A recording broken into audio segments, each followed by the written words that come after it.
제목으로 최고의 기준과 법칙이라는 제목으로 야고보서 2장 8절 9절의 말씀에 은혜를 함께 나누기를 소망합니다. 우리의 살아가는 이 세상을 살면서 남들과 좀 특별한 다른 모습과 다른 비전과 생각을 갖고 살아가는 사람들이 있죠. 그런 사람들을 소위 성공하는 사람들이라고 합니다. 그런데 여러분, 성공하는 사람들은 그런 삶의 방식과 모습과 말투나 그런 습관조차도 아주 특별하다고 하죠. 예를 들어 성공한 사람들은 평범한 사람들과 다르게 성실합니다. 언제나 성실합니다.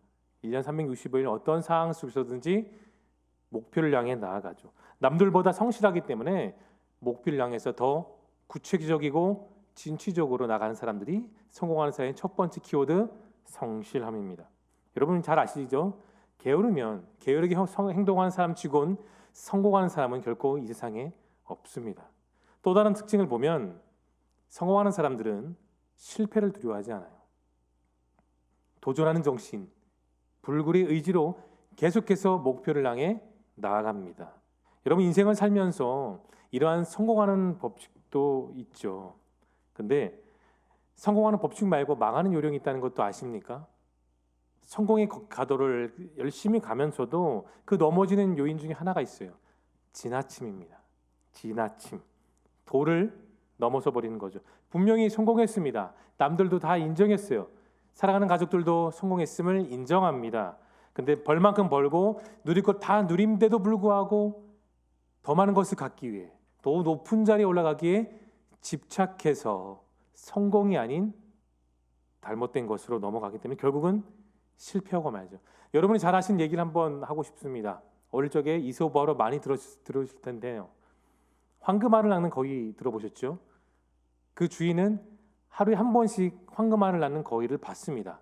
하루에 하나씩 낳아서 좋았는데 하루에 하나씩 주다 보니까 사람 심리가 뭐죠? 하나를 가지면 둘을 갖고 싶고 둘을 가지면 넷을 갖고 싶음. 신앙이 이렇게 곱셈되면 좋은데 욕심이 곱셈되는 게 보통 세상 사람들의 심리입니다. 그래서 어느 날이 되었어요. 그 거위 주인은 안 되겠다. 이번에 거위 배를 갈라서 모든 알을 다 가져야 되겠다는 생각으로 배를 갈랐을 때 그 결과가 어떻게 되었습니까? 결국 거위는 죽고 말았어요. 매일 하루에 하나씩 반짝 빛나는 거위 알을 받을 수도 있었는데 그 주인이 이제 더 이상 거위 알을 받지 못했습니다. 단번에 많은 알을 확보하기 위해서 거위의 배를 갈랐지만 결국은 실패, 지나침의 한 예라고 들 수가 있습니다. 여러분 세상의 성공이 아닌 가장 확실하고 또 가장 보장되고 힘이 있는 성공이 하나 더 있습니다. 그것은 무엇이냐? 우리 모두가 하나님 안에서 큰 사람이 되는 거예요. 여러분 믿으십니까? 하나님을 믿고 그분의 자녀가 되는 사람들에게는 무엇이 있습니까? 여러분 말씀이 있어요. 말씀. 하나님을 자신의 기준으로 삼고 사는 이들의 첫 번째 성공 원칙은 우리가 너무나도 잘 아는 말씀에 있어요. 자, 시편 1편 1절과 2절 본문을 열어주시면 현대인의 성경으로 한번 보겠습니다. 우리는 보통 개역개정을 많이 보는데 자, 현대인의 성경은 어떻게 표현되는지 다 같은 목소리로 함께 읽어볼게요. 시작. 복 있는 사람은 악한 자들의 말을 듣지 아니하고 죄인들을 본받지 않으며 하나님을 조롱하는 자들과 어울리지 않고 여호와의 율법을 즐거워하며 그 율법을 밤낮 묵상하는 자이다. 대한민국은 뼈아픈 6.25 전쟁을 경험했습니다. 지금은 머나먼 그냥 역사에 지나지 않지만 분명히 있었던 사실이죠. 뼈아픈 그 가운데 모든 것이 다 잃었습니다. 유엔이 정했던 나라 가운데서도 가장 후진국에 있었고 다른 나라의 원조를 받지 않으면 결코 살아갈 수 없었던 그런 미개한 미진의 나라, 그 대한민국의 나라를 하나님 사랑하셔서 전 세계 6번째 강대국으로 만들어 주셨습니다.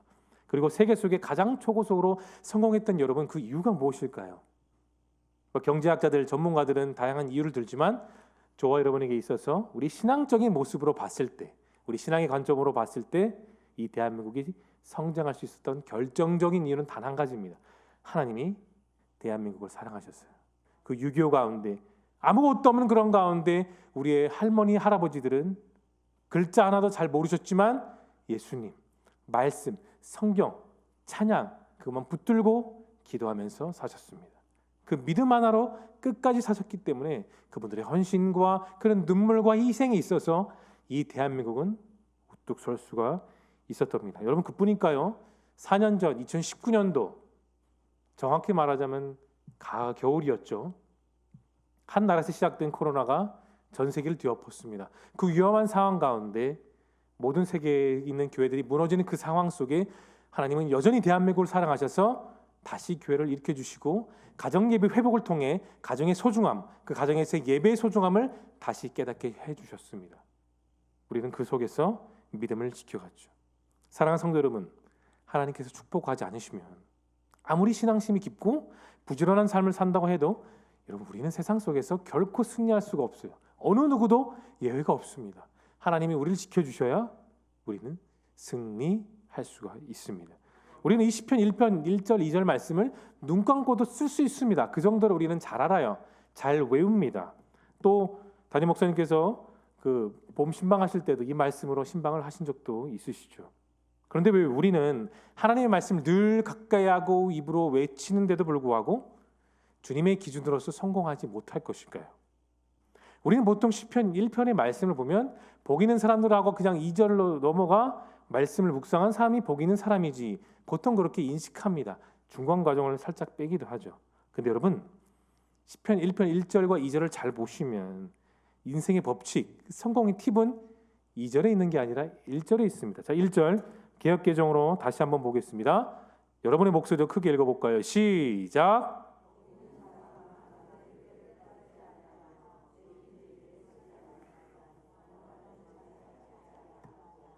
자, 말씀 끝에 나와 있는 오만한 자들, 우리가 생각했을 때 그 오만한 사람들이 차지하는 그 자리는 보통 높은 자리에 있는 사람이라고 여러분 보통 생각을 합니다. 근데 오늘 본문에서 말하는 이 오만한 자리는 높은 자리를 얘기하는 게 아니에요. 여러분 잘 기억하세요. 빈수레처럼 요란하고 내면에 아무것도 없는 빈 깡통이 있는 사람들, 겉멋만 드는 사람들을 오만한 자라고 합니다. 이것은 마치 여러분 사무엘상으로 보면 다윗이 드디어 골리앗과 싸우는 그 장면이 있습니다. 그런데 골리앗과 싸우기 전에 왕을 먼저 만나죠. 그래서 사울 왕은 자신이 입고 있던 갑옷과 투구와 칼을 줍니다. 근데 여러분 생각해 보십시오. 10대의 다윗과 건장한 체격의 사울 왕 투구, 갑옷, 방패, 칼이 맞을까요? 휘두를 수 있겠습니까? 전혀 맞지가 않죠. 어색합니다. 몸에 맞지 않습니다. 세상 사람들은 자기에 맞지도 않는 그런 갑옷의 옷을 입고 그 자리를 이익하고 추구하고 넘어서고 심지어는 사람을 짓밟고 올라가고 싶기 때문에 세상 사람들이 그렇게 성공을 위해 그렇게 가고 있습니다. 그게 바로 오만한 자들의 전형적인 모습이죠. 그런 자리에 오른 사람들의 겉모습을 보면 화려합니다. 멋집니다. 높은 자리라 쉽게 올라가지는 못하죠. 아무나 못 올라갑니다. 그러나 결국은 그런 자리는 겉멋만 화려한 자리는 쉽게 망하는 자리입니다. 우리는 그렇게 역사에서 보고 있습니다. 지금도 보고 있죠. 오늘 우리에게 주신 이 말씀 8절과 9절을 보시면 여러분 성장, 성숙, 성공이란 단어 앞에서 이 모든 것들을 테스트하는 기준의 말씀이 됩니다. 여러분 특별히 오늘 보면 8절을 열어주시면 그 기준을 이렇게 말하고 있어요. 자, 8절을 함께 읽어보겠습니다. 시작. 너희가 만일 성경에 기록된 대로 내 이웃 사랑하기를 내 몸과 같이 하라 하신 최고의 법을 지키면 잘하는 것이거니와. 최고의 법칙이 뭐라고요? 성경에 기록된 대로요. 야고보가 자기의 생각으로 말하는 게 아닙니다. 성경에 기록된 대로 구약 성경에 말씀된 거예요. 내 이웃을 내 몸과 같이 사랑하라. 말씀을 듣는 사람들 대부분은 유대인들이었어요. 그럼 유대인들은 무엇을 신봉했죠? 그때도 토라, 구약의 율법을 정말 자신의 목숨처럼 그 이상으로 여겼습니다. 그래서 야고보는 유대인들을 위해서 율법의 말씀, 그 구약의 말씀을 들어 내 이웃을 내 몸과 같이 사랑하라는 말을 여겼던 것이죠. 그래서 모든 성도들은 내 이웃을 내 몸과 같이 사랑하는 그 기준이 최고의 법이기 때문에 그 기준을 지키면 성공, 다시 말해 잘한다고 표현한 겁니다. 우리는 나름대로의 기준을 갖고 교회에서뿐만이 아니라 세상 속에서 살아가죠. 그런 성공을 이루고 나면 이런 마음속에 자신감도 생기고 또 어떨까요? 마음에 여유도 생기는 법입니다. 이런 모습은 물론 보통 부자들에게도 잘 나타나죠. 처음엔 기를 쓰고 많은 재산을 모으기 위해서 정말 잠도 줄이면서 재산을 불리기 시작합니다. 그리고 많이 모은 뒤에, 그리고 내가 가진 것이 많이 모인 것을 보이면 어떻게 할까요? 그 다음에 겉으로 보이기 위해서 자신의 몸을 많이 치장합니다. 비싼 옷도 입기도 하고 화려한 보석으로 좀 자신을 뽐내기도 하죠. 또 무엇을 먹든지 입든지 타는 것도 다 정말 화려하고 비싼 것을 사용합니다. 그런데 어느 정도 수준을 넘어서면 부자들은 그 부자의 티를 잘 안 낸다고 해요. TV에서 예전에 본 적이 있는데, 다큐멘터리를 본 적이 있습니다. 영국의 상위 0.01%의 부자들의 모습을 잠깐 본 적이 있는데, 옷 입는 모습들이 정말 평범해요. 파자마 같은 옷을 입고 그냥 그렇게 평범하게 삽니다. 우리가 살고 있는 이 상황 속에서도 우리가 정말 사랑하는 사도 바울, 그 사도 바울도 빌립보서 4장 12절의 말씀처럼 내가 비천에도 처하고, 다시 말해서 완전히 깡통차는 가난에도 처하고 정말 엘리트 가운데 엘리트, 누릴 것 다 누리고 모든 것을 다 누리는 상위 0.1% 부자 같은 생활도 그는 다 했습니다. 그러나 내가 풍부에도 처할 줄 알고 비천에도 처할 줄 알지만 내 모든 일생의 일체의 비법은 가진 것에 있는 것이 아니라, 그런 배설물이 있는 것이 아니라 내가 사랑하는 예수님께 있음을 그는 고백했습니다. 사도 바울은 정말 가장 밑바닥과 가장 위에 다 있었던 사람이었어요. 모든 것을 다 경험해봤던 사람이기 때문에 결국 인생의 결국은 예수님을 따라가는 삶, 그것이 전부임을 사도 바울은 그렇게 고백했습니다. 근데 여러분, 크리스찬들이 최고의 수준에 오르면 내가 대하는 사람들이 부자이든지 아니면 가난한 사람이든지 대하는 태도가 똑같습니다. 늘 여러분 한결같아요. 내가 배운 것이 많고 또 소위 가방끈이 길다고 할지라도 일부러 티를 내지 않습니다. 그냥 보통 사람들 속에 보통의 모습으로 살려고 애쓰죠. 왜냐하면 내 내면에는 그 주님이 주신 기뻐하시는 믿음이 있기 때문에 내가 튀고 싶지도 않고 나서지도 않고 그냥 두리뭉술하게 평범하게 살아갑니다. 여러분, 오늘 우리가 읽었던 이 본문 8절의 말씀이 내용이 무엇입니까? 내 이웃 사랑하기를 어떻게 하라고요? 내 몸과 같이 하라. 어쩌면 정말 중요한데 가장 어렵습니다. 정말 중요해요. 그런데 우리 일상의 내 삶을 돌아보면 쉽지 않은 말씀입니다. 그러나 가장 중요한, 우리가 반드시 지켜야 되는 계명입니다. 우리가 이 법을 지키며 살아가는 이유는 나에게 있어서 가장 귀하고 아름답고 성숙한 신앙이 되기 때문입니다. 그 성숙한 신앙의 비결이 바로 여기에 있는 거기 때문이에요, 여러분. 그래서 내가 내 이웃을 정말 내 자신처럼 사랑해야 됩니다. 하나님이 기뻐하시는 계명이 결국 오늘 말씀 제목처럼 내 인생 최고의 기준과 법칙이 되기 때문입니다. 그렇다면 우리가 살아가는 이 삶 속에서 내가 구체적으로 실천할 수 있는, 내가 끊임없이 할 수 있는 이웃 사랑은 무엇이 있을까요? 참 많습니다. 근데 저는 어릴 적에 중학교 시절까지만 해도 아버지를 따라 이곳저곳 많이 이사를 다녔습니다. 근데 이사를 다니면서 아버지가 늘 하셨던 게 있어요. 그 집을 기준으로 주변 동네 어르신들에게 직접 어머니가 담근 김치랑 또 떡을 나눴습니다. 보통 떡을 나누고 김치를 나누는 건 저희 부모님은 그랬었습니다. 왜냐? 같이 살기 때문에, 동네 살기 때문에 서로 소통하고 잘 어울리고 나누고 살고 싶은 그런 마음에서 김치도 나누고 떡을 나눴습니다. 그런데 요즘은 단독주택보다는 아파트가 참 많죠. 떡을 나누면 먹을까요? 안 먹을까요? 안 먹습니다. 잘 먹지 않죠. 요즘은 훨씬 더 아파트가 많아지고 아파트에 사는 사람들이 많아지고 있습니다. 근데 제가 이전에 코로나 이전에 가끔 아파트로 신방을 가거나 또 아파트에 전도로 가면 그런 느낀 것이 있었어요. 보안이 정말 삼엄하고 철통 같습니다.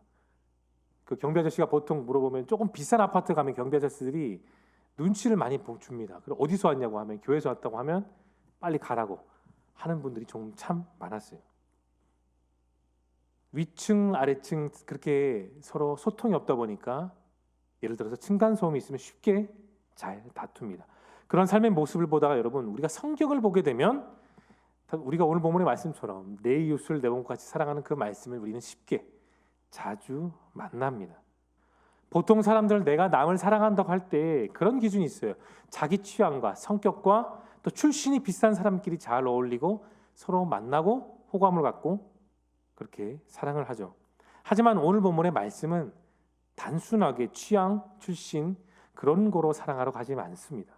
여러분, 말씀이 말하는 것은 누구나 자기가 생각하는 것처럼 편하고 좋고 함께 똑같이 내가 행복을 누린 것처럼 남들도 똑같이 행복을 누리는 데 있습니다. 공감하는 거예요.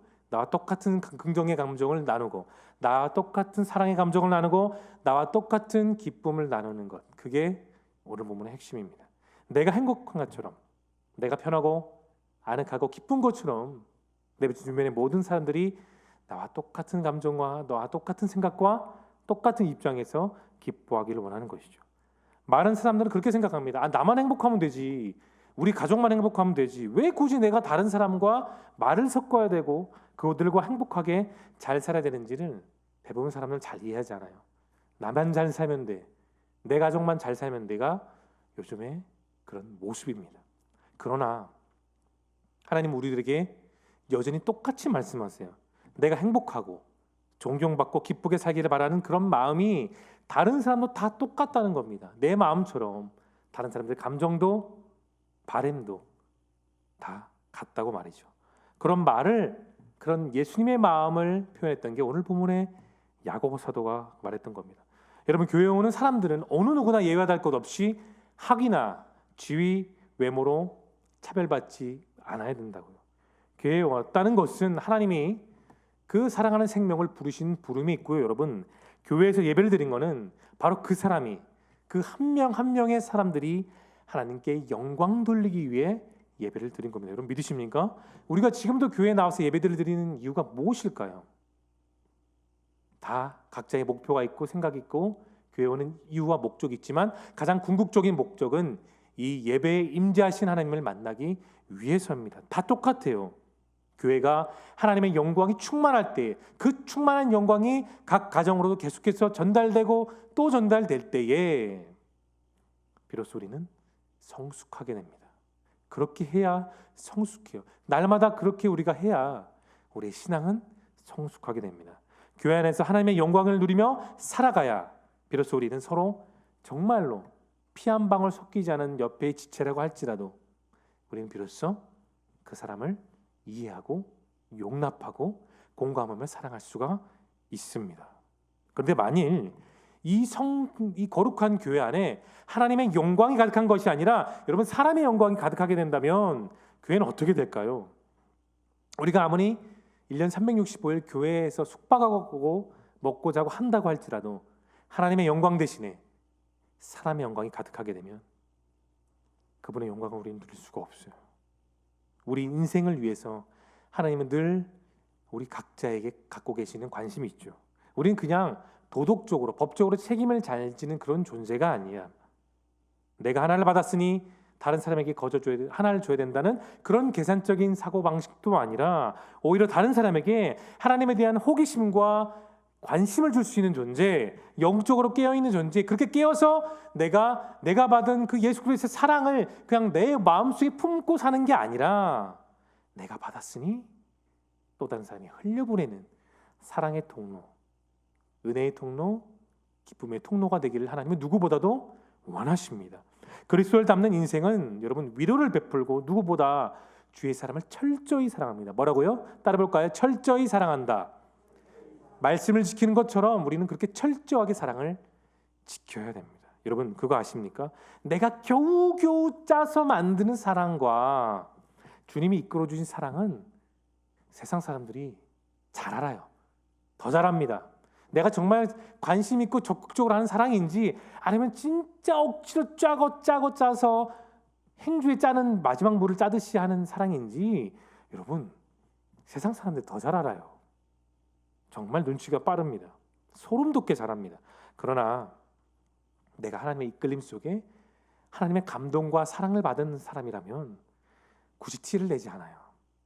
티를 내지 않습니다. 내가 평소에 증거하는 내 삶의 모습과 행동과 그 말투를 통해 이미 주변 사람들은 저 사람은 예수님을 믿는 사람이지 정말 예수님의 사랑을 받은 사람인지 잘 압니다. 세상 사람들은 더 잘 알아요, 여러분.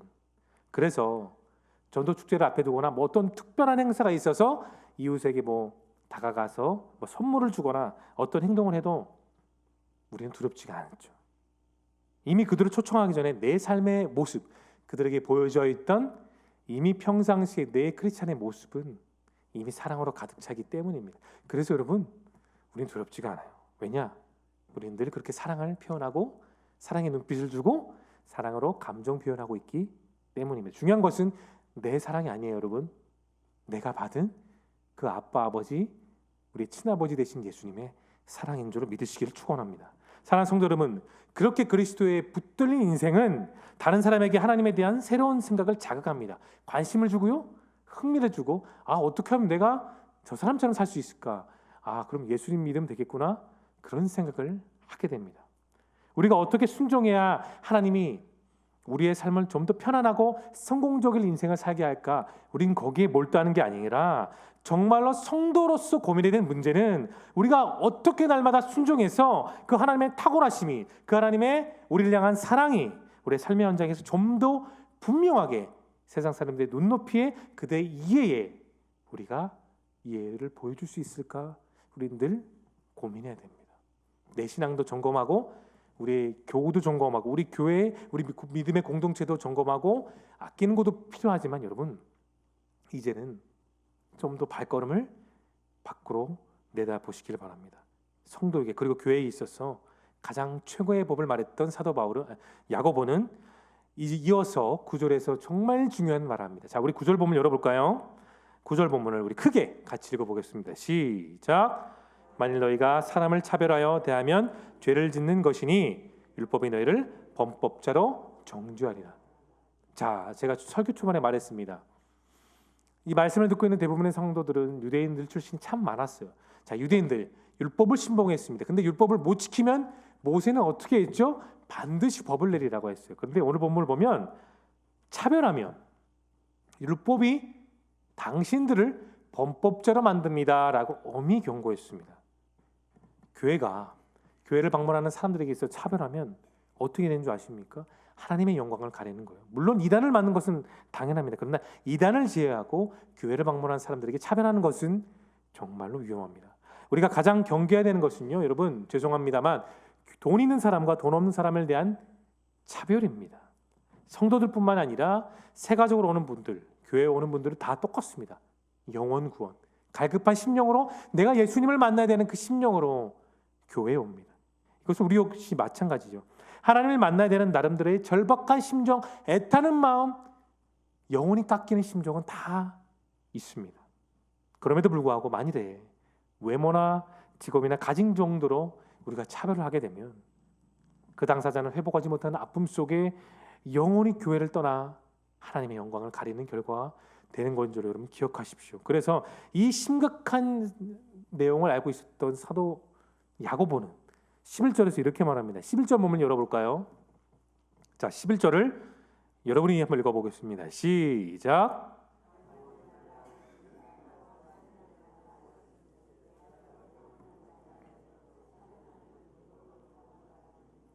(10계명) 가운데 10계명 가운데 다 지키고 그 중에 하나를 안 지키면 모든 것이 다 헛수고가 된다는 말과 똑같은 말입니다, 여러분. 맞습니다. 열심히 기도하고 말씀 묵상하고 속으로 활동하고 전도 활동하고 교구 활동하고 정말로 중요합니다. 교회를 교회되게 하기 위해서는 이 모든 것들이 잘 조화를 이루어야 되죠.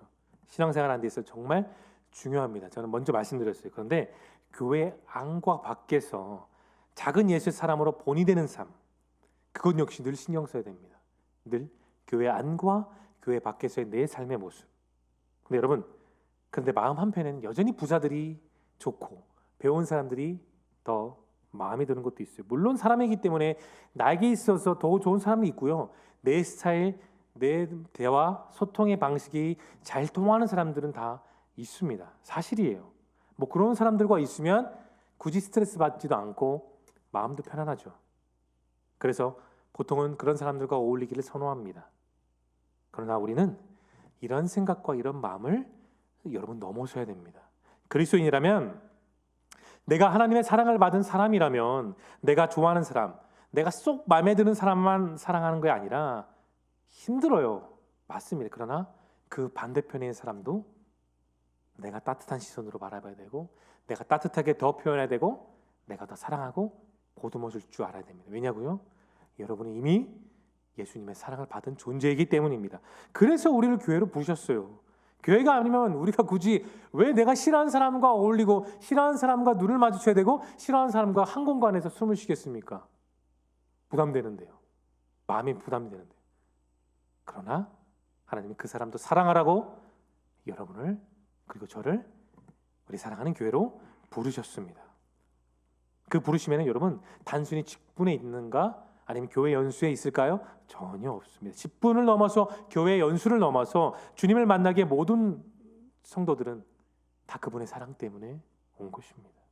여러분 누가복음 14장 27절에서 주님은 이런 말씀했어요. 정말로 중요합니다. 우리 같이 읽어볼까요? 시작. 누구든지 자기 십자가를 지고 나를 따르지 않는 자도 능히 내 제자가 되지 못하리라. 구약에서 말할 때는 율법을 지키지 않으면 범법자, 예수님의 말씀을 따르지 않게 되면 제자가 되지 못하는 것. 다시 말해서 결국은 구약의 말씀과 신약의 말씀을 공통적으로 말하면 사랑을 실천하지 않으면 내가 교회 안에서 교회 밖에서 사랑을 실천하지 않으면 우리는 무익한 사람이다. 그런 말이에요. 여러분 세상 사람들이 그들의 입장에서 볼 때 하나님의 말씀은 무겁습니다. 부담이 됩니다. 뭐 여러 가지 시킬 것도 있는데 특히나 오늘 본문처럼 내 이웃을 사랑하는 것, 내 몸처럼 사랑하는 것, 이거는 교회 다니는 분들이나 세상 사람들 다 부담이 됩니다. 그런데 여러분 세상 사람은 자기가 원했을 때 어떻게 해서든지 관심을 가져주기를 원해요. 도움을 원하고 관심 받기를 원하거나 또는 마지막 관문인 예수님을 믿는 것을 두려워하죠. 그래서 저와 여러분은 복음을 전하기에 앞서서 물론 우리는 이웃에게 복음을 전해야 됩니다. 그런데 내가 먼저 나의 삶의 그 행동으로 그들을 품고 나의 말로 주님의 사랑으로 품어야 됩니다. 여러분은 바로 그런 주님의 사람이 날마다 될 수 있기를 바랍니다. 하나님 앞에서 다른 영혼들을 정말 너무도 사랑하기 때문에 내가 다 내려놓을 수 있기를 예수님의 이름으로 소망합니다. 그런 삶으로 인해서 내 안이 세상의 기준이 아니라 그들이 말하는 사랑과 그들이 말하는 절대 성공의 기준이 아닌 하나님의 사랑으로 그 위대한 사랑이 여러분 삶의 기준이 되어서 그런 삶으로 여러분의 인생을 살아갈 수 있기를 예수님의 이름으로 축복합니다. 우리 마지막으로 야고보서 2장 13절을 함께 읽어보겠습니다. 시작. 긍휼을 행하지 아니한 자에게는 긍휼 없는 심판이 있으리라. 긍휼은 심판을 이기고 자랑하느니라. 아멘. 우리가 받고 싶은 하나님께 받고 싶은 선물 참 많습니다. 그런데 저는 오늘 말씀을 통해서 우리가 좀 구해야 되는 그 선물은 긍휼이라고 저는 생각합니다. 긍휼은 내가 스스로 다른 사람을 볼 수가 없어요. 바로 아버지의 마음으로 봐야 됩니다. 그 아버지 사랑으로 봤을 때 우리는 긍휼의 눈이 보여지고 긍휼의 마음이 열리고 긍휼의 언어의 표현, 사랑의 표현을 할 수가 있습니다. 여러분 이 성품은 사람의 성품이 결코 아닙니다. 성령의 9가지 열매 모든 9가지 그 다 9가지는 다 우리 아버지의 성품이세요.